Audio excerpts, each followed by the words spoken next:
Hi, and welcome back to the Be Strong Show. I am your host, Michelle Shirley, CEO and Chief Heart Officer for BeStrong International. Thank you so much for joining us today.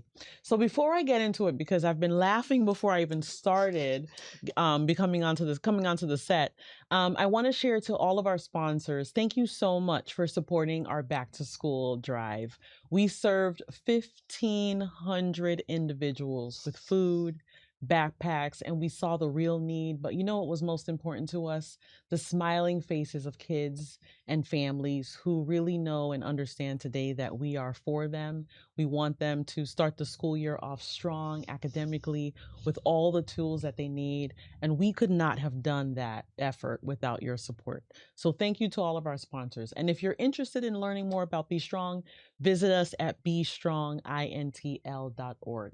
So I don't want to take up any more time because I am so excited to introduce to you all today Sara Gibson, who is the CEO and co-founder of 20 Degrees. Thank you so much for being here. Oh my gosh, Sara. what a joy. Thank you for having me. I know.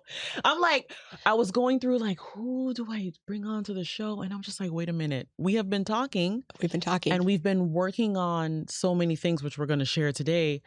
But I just said, you know what? I'm the type of person that really when I see something good, I want it to be blasted to the whole universe because what you guys are doing is so incredibly good. It changed the way our team even thinks about how we're going to bring in revenue now. And we couldn't have done that without your support. So I know I met you in United Way at United Way meeting, right? Yeah, and I kind of pounced on her because I was like, I was here for it. I need her, right? And then that was it. Well, I feel the same way about Social Yaks. Yeah. So I've been telling everyone about social. So I'm excited. It's a double blessing to be here. Yes. So I want to get right into it because I feel like this topic is so it's just so needed right now in our world, and how we as leaders, nonprofit leaders especially, are trying to figure out how do they already tap into what they have and make it a revenue stream that allows them to grow, to scale, to not have to do the things that I walked into telling you this morning, like staying up till 3 o'clock in the morning, writing a grant. Well, and we're not going to put those things to the side, but it won't bring us so much anxiety if we know that we have this beautiful made nest egg of a product or a service that we can really rely on to bring in revenue. And so you guys are doing amazing work. I want you to share a little bit about 20 Degrees before we dig into it. Awesome. Well, thank you again for having me. It's just such a joy to be here with you and your community, and also so great to hear about the back to school. I mean, you know how to build community, Michelle. And so the fact how you brought all these people for the community, with the community for back to school needs, this work, it matters and it's good, and we don't do hard things alone, which is what you're going to hear a lot about from me today. So before we dig in, it's probably worth saying, who am I? Because I think a lot of times when you meet people who have a solution, or you want to know who you're dealing with, right? Have you sat in the trenches? How do you know this is where'd you come to this? So a little bit about me to start. So I'm a mom of an amazing teenager and the wife of a public servant. So that's always just so important to me. I am a former fundraiser who actually liked fundraising but knew it was an incomplete solution. Okay, wait, so stop. Because did anybody just hear her say I know, there's 5 others of us in the world. It's true. Right? Liked fundraising. Because it is so intense. It's tough. Yeah, but when you make, with your sponsors, right? The back to school, it wasn't just the community, it wasn't just the smiling kid. That's why we do it. Yeah. But they weren't the only, right? Because we all need to feel connected to something bigger than us. Yes, and for some people, their place for what they can do is they write checks. And so we are connectors in all sorts, and they wouldn't know a community. So that is the part of fundraising that even in a broken revenue model, there is still joy with donors. Can I just snap with the broken revenue model? Because from the time I came in to Be Strong, and my background was in business. My degree is in business. I just said, what is this about? What is this about?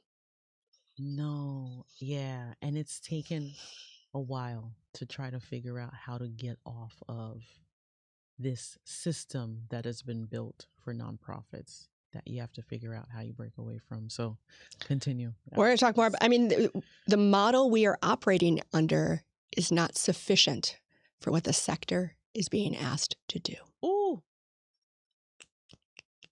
But we're smart. We're figuring it out. And we're creative and we're dogged and we don't know how to quit. So I know, that part. That's the part. What are you going to do? Like, go do something else? Like, right. So when we have this, well, there's innovation. It's happening. Right. So what else do you need to know? I am an irreverent optimist. I'm not a Pollyanna, but I think there's almost always a way forward. Yes. Not always obvious. And the other thing that most people don't know is that I am from the Midwest and I skip a mean rock. I'm a rock skipper, and you know, do you skip rocks? Yeah. So that is sort of some of my background. I grew up in the country. That was what we did for fun. That's what we did together. And so that has its roots with 20 degrees. Mm-hmm. So then tell us a little bit now about 20 degrees so that they can make the connection. Yep. Really. So we're going to talk about physics for a minute. So the average density of a rock is 2.6 ounces. Okay. And the average density of water is 1 ounce. So if the rock weighs more than the water, what's supposed to happen? Obviously, it's going to drop. It's going to sink, right?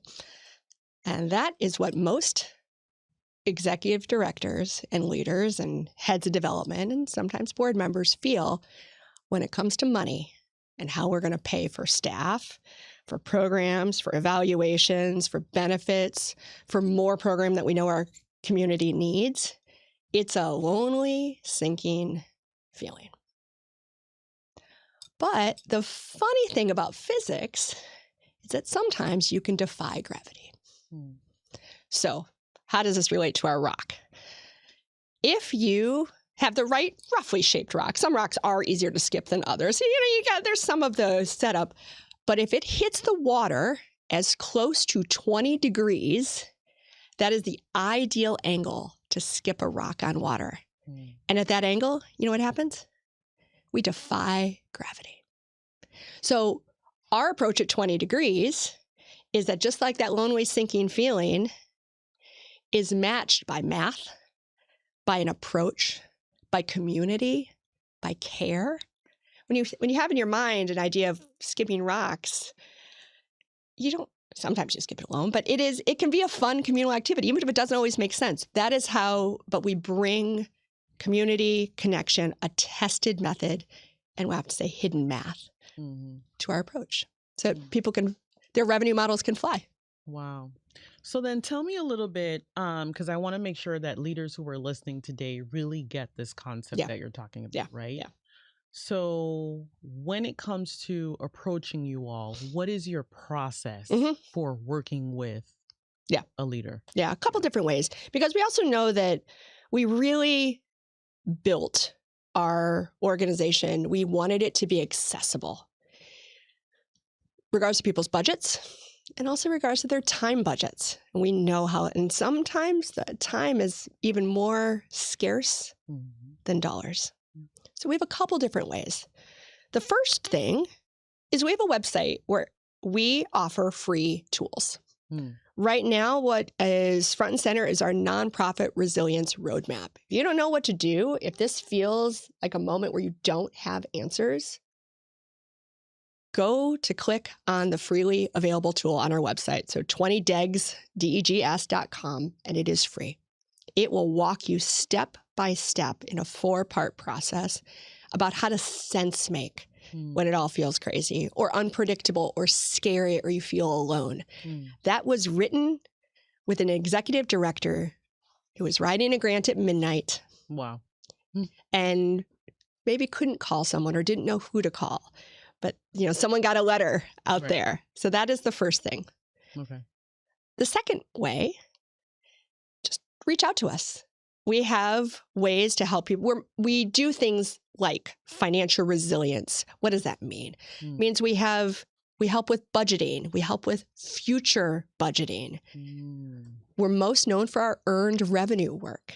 Right. If grants and philanthropy feels inadequate or not enough, well, we have to make the pie bigger. I know we're going to talk more about that. Yeah. Where we see nonprofits.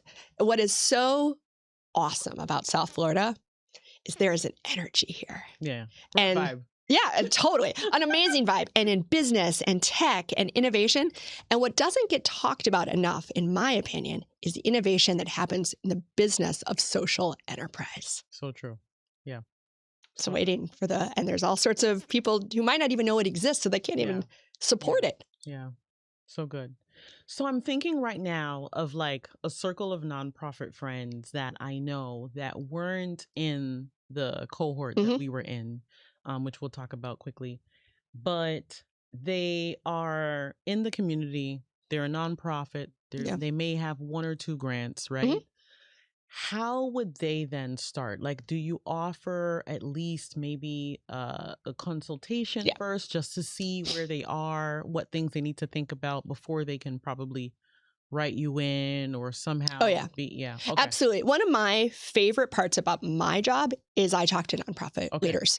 So I am highly reachable by email, LinkedIn, our website head, and I will talk to any leader for 15 minutes. Okay. And here's what I know. Every one of those conversations, when they're my favorite thing to do, they help me because then I understand.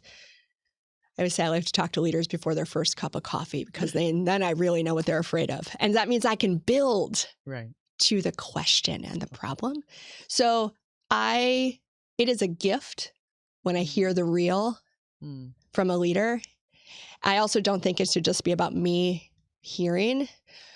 In those conversations, they're free knowledge share because I don't do hard things alone. And even a small conversation creates connection. Yeah. You know, we have the benefit of working with thousands of organizations, so I can hotwire knowledge. Yeah. I don't know everything, but I can usually give a hack or at least a thought or an article in that time. And then I said it helps me because then I make sure I don't lose touch to the ground. Yeah, I mean, that's... I've worked in more basements than anything else, so I get nervous if there's too many windows in my office. Yeah. No, so I want to get into the cohort. And I think for us, as you know, you met Juan, you met Francesca, amazing team members. You have an amazing team as well.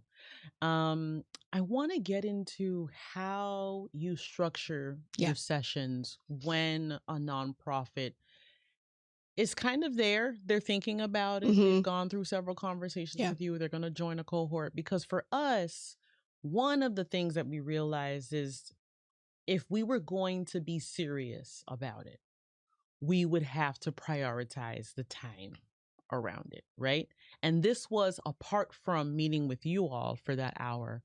We then had to set aside internal time to dig through, to learn, to talk about, to recreate, to strategize, right? And so I want you to talk about what that lift is so that people can be aware that if they walk into something like this is not just, I'm just going to sit. And I've been to those things is what I'm saying. I've been to things where you just sit there, you take notes and you're like, oh, okay. Yeah. But no one's pushing you and you don't necessarily have that internal capabilities or strength to do some of the things that are required of you. So yeah, absolutely. No, thank you for the opportunity to also talk about just getting to the starting line for a more resilient revenue model takes intention. So here's a couple practical things. First, we do earned revenue 101 webinars. Right. We have one on our website. We do them from time to time. We've collaborated with the Miami Foundation to bring these. Among others, but they are free offerings. And in what we talk about in that 45 minutes are things that must be true for you to have improved odds that your social venture will work. And they're all the things you're talking about. And we're also pretty realistic because we don't want the perfect to be the enemy of the good. I mean, why are you all successful? Because you did all those things. Right. You came to the cohort, our Rev Up SoFlo work. You knew what you were doing. You were, in many ways, further along than even others in the cohort. So what I love about being with you in this conversation is, one, you understand the work, you've done the work, and you're just even at the beginning of seeing all the advantages to it. So things that we know need to be true. One, the leader has to say that this is a priority. Not the only priority, because we know there's, on any given day, you are a firefighter, even under the best of circumstances with the most amazing staff, which I know we all have. But if the CEO or the executive director doesn't decide that this is a non-negotiable project in the next 3, 6, 9, in the near term months, it will not happen. I'm just getting chills because when you say this, I'm also getting a little emotional right now because in the last maybe 5 years, we've taken a step forward, taken a step back, step forward, step back. And not intentionally step backs, but because, like you said, it wasn't the main or one of the North Stars that it really kind of just, when the pressure was on, it was like, just put it to the side. And this year we said, no more. No more. And then everything just aligned. Like DeLuca reached out and then I was bothering you like, hey, we need to make sure we do this well, right? Well, I mean, very powerful. 2 things that come to me. One, I mean, the universe listens. So she knows. And 2, what I've experienced with BeStrong and the most successful social ventures, the money matters, of course, but that isn't the reason why you do it. It's about impact. It's about further ripples of the rock. So if you were just trying to solve just a money problem, first of all, there's other ways to do it. Right. I don't know if they're easier or worse, but there are other ways. Right. But if it is an opportunity for a different revenue model and a possibility of deeper impact, both of those things have to be behind the why. That's good.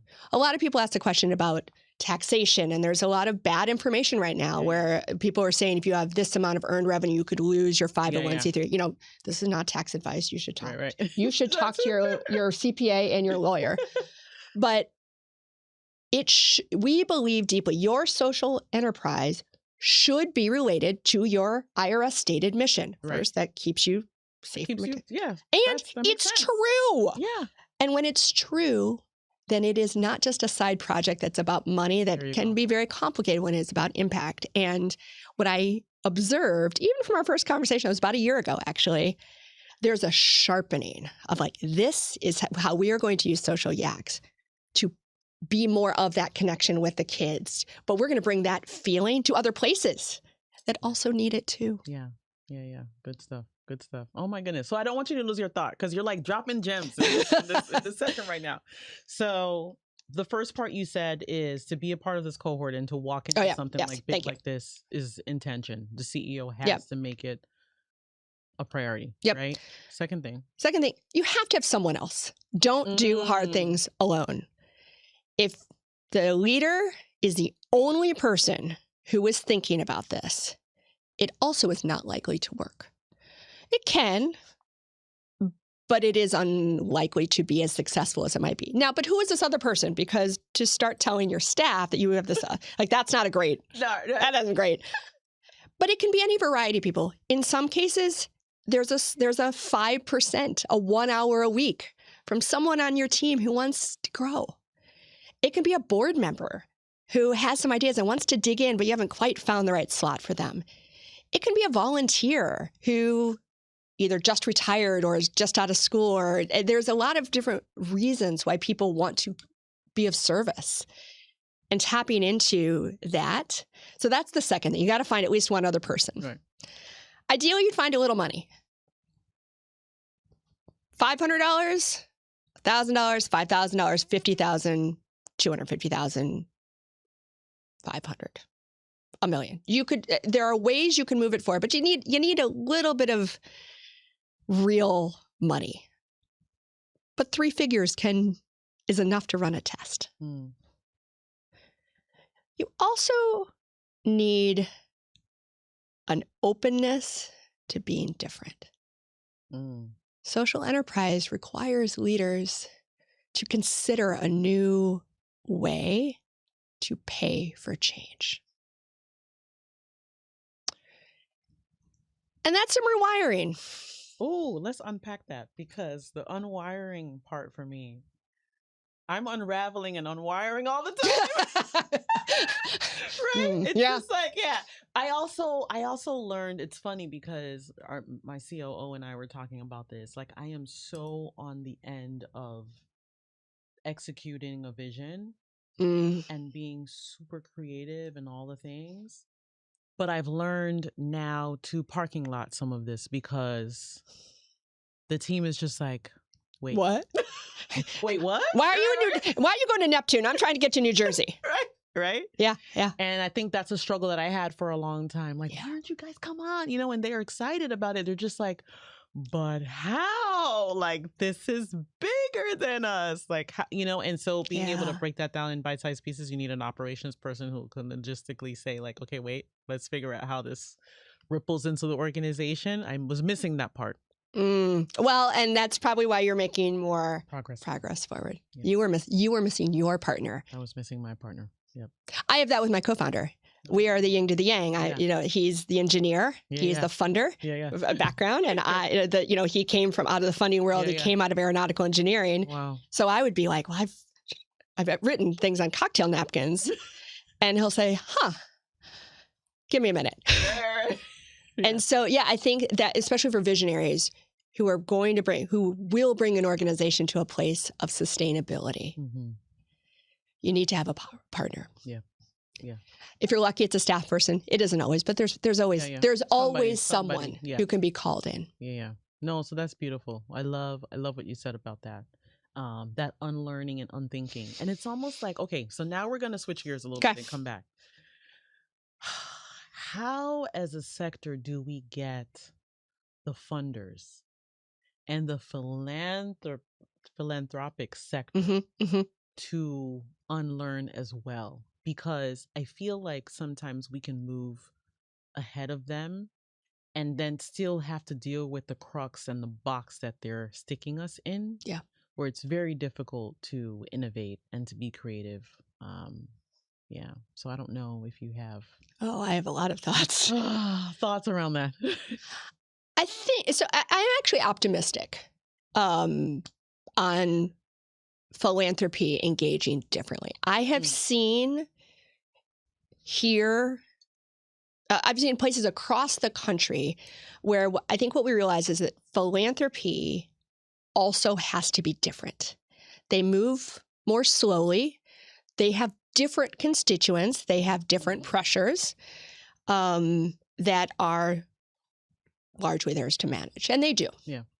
But what I've observed in the last, certainly since COVID, and it's accelerated through the last 2 years, is that there's this collective acknowledgement of, I don't think this is working for anyone. There's an argument, did it ever work? But we're going to put that aside for a little while. But as the sector of change makers, willing change makers, are now saying, we aren't going to stop. Our community will not let us stop. What we must do is find the resources. And now we see philanthropy saying, we can't have you stop. There is a different posture. There's an evolution of how government is funding some of this work, and that's happening across the country. So we just have to find another solution where we rearrange our partnerships a bit.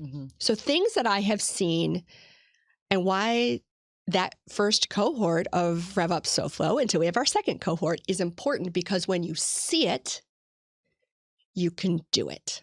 And you can support it. So credit to the DeLuca Foundation, absolutely, and the Miami Foundation to say, this is what our nonprofit leaders are asking for. They are asking for ways to diversify their revenue with earned revenue in social enterprise. Yeah. And so let's use this moment and find people who are ready to go, and some who just wanted to be on the journey. We're in different places. Let's see what happens when we put them together. We give them adequate support, and we also give them a public moment to share what they're talking about. Yeah. The question I get most often is social enterprise. Great. Like what? I said, well, let me tell you what happened in Miami just a few weeks ago. We had one group that talked about this connection card game that you could buy for your family, and that next family outing that's a little awkward, you can do this. I'll talk about the organization that is now offering training for hotels in human trafficking because it is required. It's a great partner. Let's talk about that group that is doing grief work for a corporation. Did you know how much it was costing you? Let's talk about the app that helps caregivers in the first 30 days when someone they know has diabetes. Powerful. So let's talk. And when what we have seen, and we saw it, when people come together, not fragmented, in new conversations, and there's genuine idea exchange, which I do see is happening here, and I see it happening I see it happening across country. I'm optimistic about a new conversation. Will it move fast enough? I hope so. But that's where we keep pushing. That's where these conversations matter. Yeah. No, it's so good. I can tell you that the cohort experience and all that we learned, it really challenged us, but it also changed us in a lot of ways. And I would say because I think we're so passionate driven and heartfelt about the work that we do, but we also needed people to recognize the worth of what it was that we were providing. And so our struggle was the pricing and like, oh my goodness, and I don't know, we could do it for free, we can charge a little bit and all the things. And then one time I remember, and I just recently told Juan, I said, you know what? This is so good. We have to stop. We have to charge. And the fact that people even charge me, right, for the things that we need as far as on a consultant basis and all the things, these are the same sorts of things that people are doing all the time, right? And so our value will be what we charge. And when we bring it, we show up, we're professional, we do all the things, they have a wonderful experience, but let's not lessen that because we're afraid to put a value on what we think is important and worthwhile. That can change people's lives. Yeah. So that was that sits with me. And especially because you have such an entrepreneurial spirit, that was even something, that is the most common objection that we hear from leaders who intellectually know they have to do something different, but it feels counter to their mission. Yeah. To talk about money, to talk about charging. So here's what we would offer. And I wonder how this lands with you. One of my sheroes, this founder of this amazing federally qualified health center years ago, she also had patients who had insurance. We were one of them. Right. And she said, I need some of my people to pay, not because of the money, sure, that's helpful, but because you will give me feedback. Now,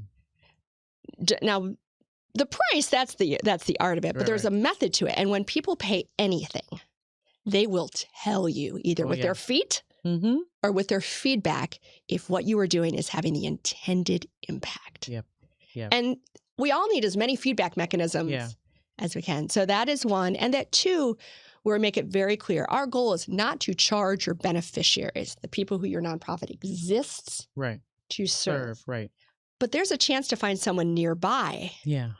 Another someone who cares about what you're doing and who's going to buy this service. Right. And who would rather buy it from a trusted, we know nonprofits are some of the most trustworthy in all of our sector, in all of our society right now. Yeah. So I would rather buy it from someone, whatever my service is. Yeah, exactly. Graphic design or, any.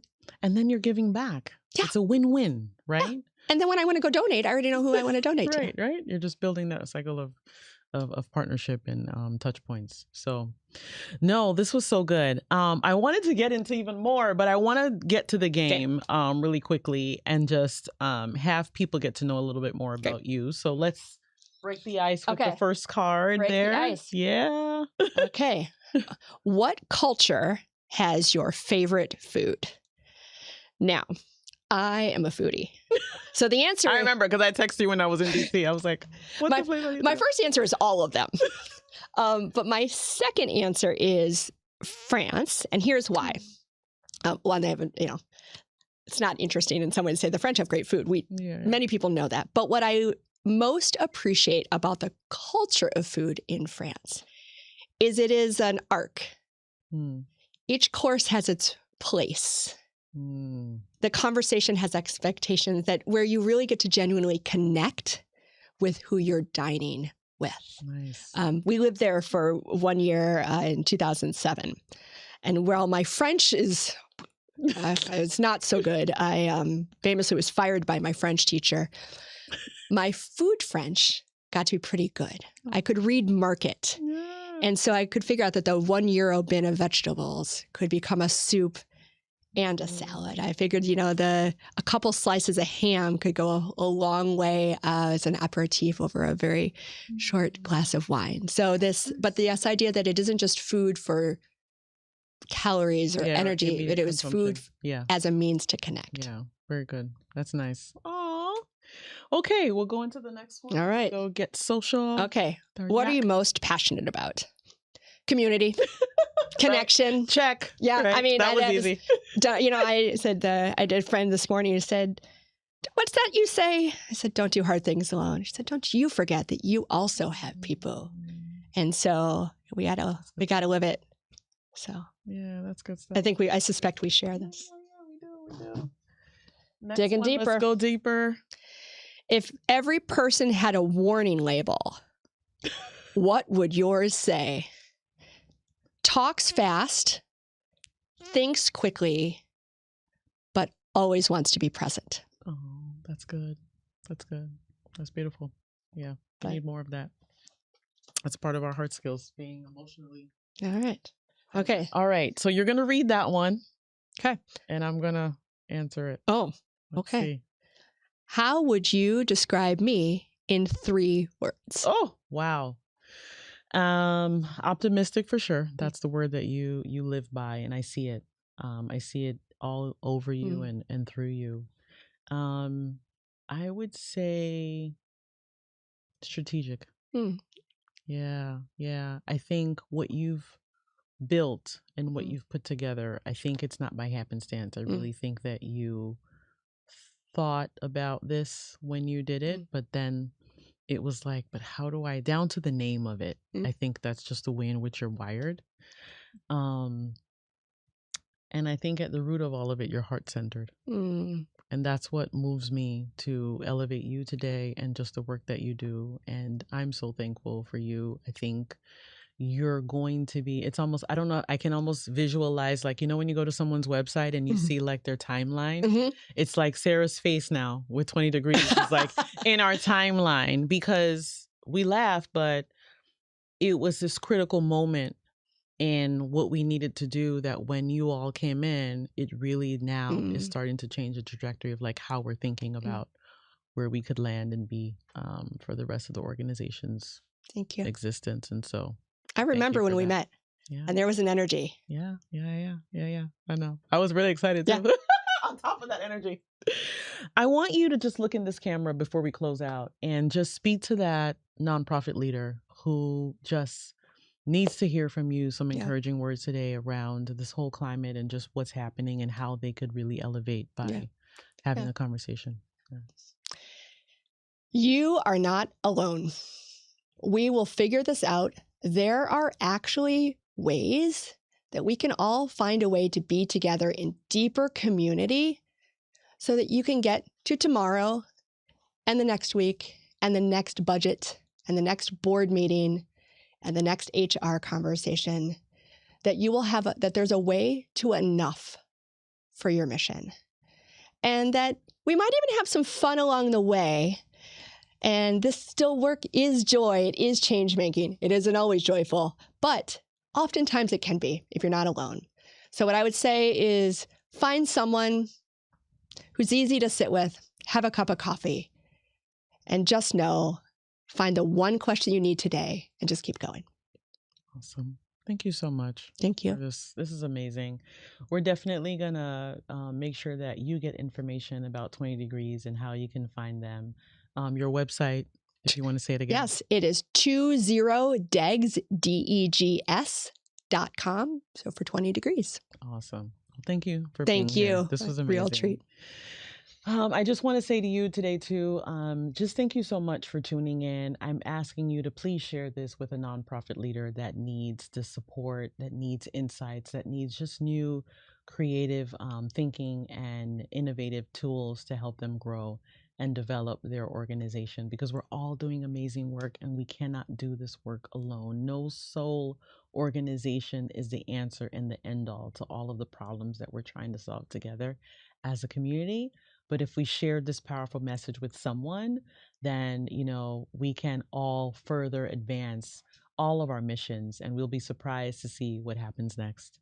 So thank you for being here. Stay tuned. See you next time. And just remember, relationships are the infrastructure of everything. Make sure that you work on yours today.